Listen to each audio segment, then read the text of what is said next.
High বন্ধুরা, কেমন আছো? আশা করি তোমরা ভালো আছো। তো আজকে যে ভিডিওটা আমি তৈরি করছি, অনেকে কোশ্চেন করেছো, মানে সামনে যে ভ্যাকেন্সি ছাড়তে চলেছে সেটা নিয়ে তোমাদের অনেক কোশ্চেন। সেই কোশ্চেনের অ্যান্সার আজকে এই ভিডিওর মাধ্যমে দেওয়ার চেষ্টা করব। আর হ্যাঁ, কোশ্চেনের অ্যান্সার দেওয়ার আগে তোমাদের একটা জিনিস আলোচনা করব, সেটা হচ্ছে তোমরা যে পেপারে দেখতে পেয়েছো যে 6000 বা 6114টা ভ্যাকেন্সি ছাড়তে চলেছে ওয়েস্ট বেঙ্গল স্টাফ নার্সের গ্রেড 2 এর জন্য। তো এটা কতটা সত্যি সেটা নিয়েও আলোচনা করব, মানে আর হ্যাঁ, কবে ছাড়তে পারে সেটা নিয়ে আলোচনা করব। ঠিক আছে, তো ভিডিওটা স্টার্ট করা যাক। যারা এখনও আমার চ্যানেলটাকে সাবস্ক্রাইব করোনি, অবশ্যই চ্যানেলটাকে সাবস্ক্রাইব করে রাখবে, কারণ এই সামনে যে ভ্যাকেন্সিটা ছাড়তে চলেছে সেটার উপরে আমি যে ইন্টারভিউ রিলেটেড ভিডিওগুলো আপলোড করব, তার জন্য বলছি যে ইন্টারভিউর জন্য, বিশেষ করে ইন্টারভিউর জন্য আমার এই চ্যানেলটাকে সাবস্ক্রাইব করে রাখবে। ঠিক আছে, যদি ইন্টারভিউর ভালো নাম্বার পেতে চাও। খুব ইম্পর্টেন্ট কোশ্চেনগুলো নিয়ে আলোচনা করব পরবর্তীকালে, আর টপিক ওয়াইজ এবং ওয়ার্ড রিলেটেড ইন্টারভিউ তোমাদের যত রকমের কোশ্চেন আছে, মানে যেগুলো করতে পারে সেগুলো নিয়ে আমি আলোচনা করব। তো আজকে মেইন টপিকে আসা যাক। এই যে সামনে যে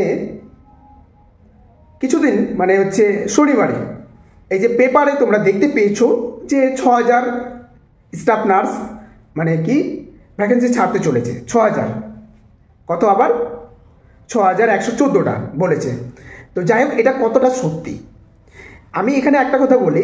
এই যে পেপারে দেখতে পেয়েছো, পেপারের যে অনেকে বলছো হেডলাইন নেই, কবে পাবলিশ হয়েছে পেপারে, অনেকে কোশ্চেন করছো। যাই হোক, তো তোমাদের একটা কথা জানিয়ে দিই যে প্রত্যেক বছরে কিন্তু প্রথম পেপারেই আসে, মানে ওয়েবসাইটে নোটিশ আসার আগে কিন্তু পেপারে প্রথমে কিন্তু এরকম মানে ভ্যাকেন্সি বা কতটা স্টাফ এই বছর নিতে পারে, এরকম কিন্তু প্রত্যেক বছরেই কিন্তু বেশিরভাগই আসে।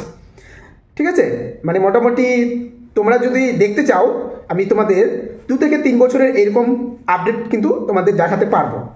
আমরা সঠিকটা কখন মানে জানতে পারবো, যখন ওয়েবসাইটে সেই নোটিশটা আসবে, মানে ওয়েস্ট বেঙ্গল হেলথ রিক্রুটমেন্ট বোর্ডে যখন তোমরা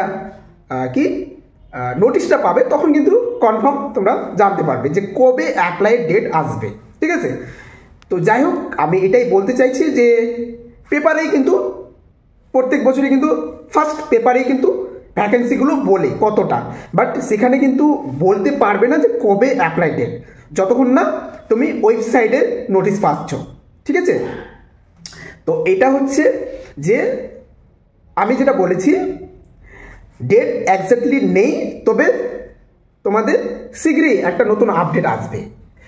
ভ্যাকেন্সি বা রিক্রুটমেন্ট স্টপ হয়ে থাকবে না। অনেকেই কোশ্চেন করেছো যে এই বছরে কি দিবেই না, বা দিলেও আবার কখন দিবে, যেটাকে বলে যদি দেয় সেটা কি ইলেকশনের আগে দিবে না পরে দিবে। দেখো, সামনে ইলেকশন, এটা নিয়ে কিন্তু একটা বিশেষ কি আছে, অনেকে কোশ্চেন আছে যে ইলেকশনের পরে আমাদের রিক্রুটমেন্টের যে নোটিশটা সেটা কি ছাড়বে। দেখো, আমি যেটা জানি বা যেটা আমার মনে হয় যে ইলেকশনের আগে তোমাদের নোটিশটা কিন্তু পাবলিশড হওয়ার সম্ভাবনা আছে, সেটা জানুয়ারি ফেব্রুয়ারি হোক, বাট এই 2 মাসের মধ্যেই তোমাদের কিন্তু হয়তো এই মাস যেটা জানুয়ারি চলছে, 1 জানুয়ারি মধ্যখানে বা লাস্টের দিকে একটা আপডেট পেয়ে যেতে পারো। ঠিক আছে, এর কারণ হচ্ছে যেহেতু বলেছে মানে জুন জুলাইয়ের দিকে মানে শেষ করবে, তো ওই অনুযায়ী মানে ওই যে ক্যালকুলেশন করেছে, মানে সময় অনুযায়ী আমি বলবো যে এই তোমাদের জানুয়ারি লাস্টের দিকে তোমরা আপডেট পেতে পারো অ্যাপ্লাইয়ের। ঠিক আছে, নোটিশ চলে আসতে পারে, এটা মাথায় রাখবে যে পোস্টপোন হবে না, মানে তোমাদের জবটা বা তোমাদের যে ভ্যাকেন্সিটা, তোমাদের ভ্যাকেন্সি কিন্তু ছাড়বে 2024-এ। ঠিক আছে, ব্যতিক্রম হয়েছে, যেটা ডিসেম্বরে ছাড়ার কথা সেটা কিন্তু ছাড়েনি। ঠিক আছে, তো তাই বলে কিন্তু ভ্যাকেন্সি স্টপ থাকবে না, ভ্যাকেন্সি স্টপ থাকবে না, এটা মাথায় রাখবে। ডিসেম্বরে ছাড়লো না, জানুয়ারির দিকে বা ফেব্রুয়ারির দিকে, এই 2 মাসের মধ্যে তোমরা পেয়ে যেতে পারো। কারণ এই দুটো মাসের মধ্যে যদি না ছাড়ে, হ্যাঁ মধ্যখানে হচ্ছে ইলেকশনেরটা বাদ দিলাম, ওই টাইমেরটা বাদ দিলাম, প্রায় 1 মাস আমি বাদ দিলাম, তো ওখানে কাজ হবে না, ঠিক আছে। তবুও দেখবে যে কাজটা লেটে হচ্ছিল সেই কাজটা কিন্তু তাড়াতাড়ি করবে, ঠিক আছে। চিন্তা করবে না, তোমাদের ভ্যাকেন্সিটা ছাড়বে। এবার কথা হচ্ছে, যেহেতু ভ্যাকেন্সি ছাড়ছে, তো তোমাদের ওই দিকে টেনশন না করে যারা অ্যাপ্লাইয়ের যোগ্য, আমি অ্যাপ্লাইয়ের যোগ্য কেন বলছি, দেখো সবাই কিন্তু অ্যাপ্লাই করতে পারবে না, যাদের কাছে রেজিস্ট্রেশন আছে তারাই শুধু অ্যাপ্লাই করতে পারবে, ঠিক আছে। আর আরেকটা কথা হচ্ছে, যেহেতু তুমি জেনে গেছো যে আমি অ্যাপ্লাই করতে পারবো, আমার কাছে রেজিস্ট্রেশন আছে, এখন তোমার টেনশন না করে তোমার কিন্তু ইন্টারভিউর উপরে ফোকাস দেওয়া উচিত। অ্যাপ্লাইয়ের 2 মাসের মধ্যে কিন্তু ইন্টারভিউ তোমাদের স্টার্ট হবে, ঠিক আছে। অ্যাপ্লাইয়ের 2 থেকে 3 মাসের মধ্যে। যদি ফেব্রুয়ারির দিকে অ্যাপ্লাই হয় তাহলে দেখো মার্চ এপ্রিল এই 2টা মাস বাদ দিয়ে তোমাদের ইন্টারভিউ স্টার্ট হয়ে যাবে। আর যদি জানুয়ারির দিকে হয় তাহলে ওই ইলেকশনের পরে পরে তোমাদের ইন্টারভিউ স্টার্ট হয়ে যাবে। তো ইন্টারভিউ যেহেতু স্টার্ট হবে, তোমরা ইন্টারভিউর উপরে ফোকাস দাও, যাদের নাম্বার কম। আর যে কোশ্চেনগুলো করেছো, যেমন অনেকে কোশ্চেন করেছো, দাদা আমি এই ভ্যাকেন্সিতে কি অ্যাপ্লাই করতে পারবো? হ্যাঁ পারবে, যদি তোমার কাছে রেজিস্ট্রেশন থাকে। আবার শুধু রেজিস্ট্রেশন থাকলে হবে না, রেজিস্ট্রেশনের যে ইস্যু ডেটটা আছে, ইস্যু ডেট আমি কেন বললাম, ইস্যু ডেট মানে হচ্ছে তোমরা দেখবে তোমাদের যে রেজিস্ট্রেশন নাম্বার ভালো করে লেখা আছে, নাম্বার থাকবে, তার সাথে সাথে কিন্তু একটা ক্যাপিটাল লেটার থাকবে। যেমন আমাদের নাম্বারগুলোর সাথে সাথে হাইফেন দিয়ে এম লেখা আছে, ঠিক আছে। তো ওইরকম ওটাকে বলে কিন্তু রেজিস্ট্রেশন নাম্বার, ওয়েস্ট বেঙ্গল যে রেজিস্ট্রেশন সেটা নাম্বার, ঠিক আছে। এবার হচ্ছে আমরা কি করে জানবো ইস্যু ডেটটা আমরা কি করে জানবো? রেজিস্ট্রেশনের নাম্বারের ঠিক নিচে যেটা যখন বা যেই মুহূর্তে বা যে সময়ে তোমার রেজিস্ট্রেশনটা তৈরি হয়েছে, সেটাই হচ্ছে তোমার ইস্যু ডেট। ভালো করে মনে রাখবে যে ইস্যু ডেট আমরা কোনটাকে ধরবো, ঠিক আছে। অনেকেই জানে না, তার জন্য বলে দিচ্ছি। তোমার রেজিস্ট্রেশনটা কবে তৈরি হয়েছে, হাতে পাওয়ার গল্প এখানে আমি বলছি না, হাতে কিন্তু মানুষ অনেকদিন পরেও পাতে পারে। তোমাদের রেজিস্ট্রেশনটা কবে মানে তোমার রেজিস্ট্রেশনটা কবে তৈরি হয়েছে, একটা রেজিস্ট্রেশন নাম্বার তোমাদেরকে দেখায়, ঠিক আছে। একটা নাম্বার আছে রেজিস্ট্রেশন নাম্বার, তার নিচের মধ্যখানেরটা হচ্ছে ইস্যু ডেট। মনে রাখবে যে ইস্যু ডেট আমরা কি করে বুঝতে পারবো, ওখানে নোটিশে কিন্তু লেখা থাকবে যে কারা অ্যাপ্লাই করতে পারবে, কোন রেজিস্ট্রেশনটা ভ্যালিড হবে। কেমন ইস্যু ডেট যেটা বলছি, ওখানে লেখা থাকবে এত তারিখ পর্যন্ত যাদের রেজিস্ট্রেশন আছে তারাই অ্যাপ্লাই করতে পারবে, ওই ডেটের পরে যাদের রেজিস্ট্রেশনটা হাতে পেয়েছে তারা পারবে না, ঠিক আছে। তো এরকমই কিন্তু হয়। তবে তোমরা ধরে রাখো যে অ্যাপ্লাইয়ের 20 দিন বা 15 থেকে 20 দিন আগে তোমাদের কিন্তু হাতে কিন্তু রেজিস্ট্রেশনটা পেতে হবে, ঠিক আছে। আরেকটা কোশ্চেন করেছো, দাদা আমার ভেরিফিকেশন হয়ে গেছে, রিসেন্টলি ভেরিফিকেশন হয়েছে, আমি কি অ্যাপ্লাই করতে পারবো? দেখো অ্যাপ্লাই সবাই করতে পারবে। আমি জব পেয়ে গেছি, আমিও কিন্তু অ্যাপ্লাই করি, ঠিক আছে। আমিও এখনও অ্যাপ্লাই করি। কেন করি? আমি অ্যাপ্লাই করি, আমি যেহেতু ইউটিউব চ্যানেল খুলেছি তার জন্য আমিও অ্যাপ্লাই করি, কিন্তু আমার অ্যাপ্লাইটা কার্যকর না। যেখানে আমি নিজেই লাস্টে একটা মিস্টেক করি, তার জন্য মিস্টেক করতে হয়, আমাদের জাস্ট প্রসেসিংয়ের জন্য আমরা কিন্তু অ্যাপ্লাই করি। অ্যাপ্লাই সবাই করতে পারবে, ঠিক আছে। অ্যাপ্লাই তুমিও করতে পারবে, তোমার কাছে যদি রেজিস্ট্রেশন না থাকে, ভালো করে মাথায় রাখবে। অ্যাপ্লাই তুমিও করতে পারবে, তবে তোমার কাছে রেজিস্ট্রেশন না থাকলে তোমার কিন্তু যে ভেরিফিকেশন হবে তখন কিন্তু তোমার ক্যান্সেল হয়ে যাবে।